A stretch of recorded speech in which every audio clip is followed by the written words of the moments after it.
બોટાદ જિલ્લામાં LCB police પેટ્રોલિંગમાં હતી ત્યારે મળેલી બાતમીના આધારે સંધિયાળા ગામ નંબર 2 થી એક રહેણાંકી મકાનમાંથી વિદેશી દારૂ અને બિયરનો જથ્થો ઝડપી લેવામાં સફળતા મેળવી છે।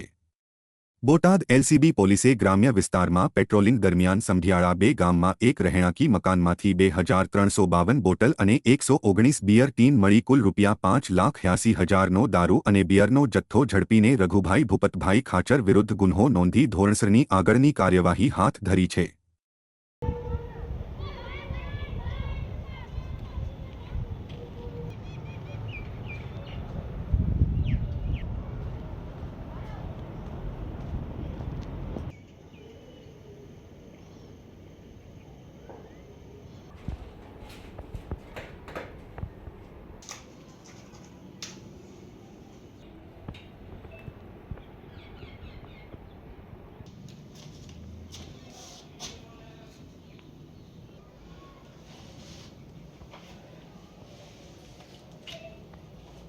Eso para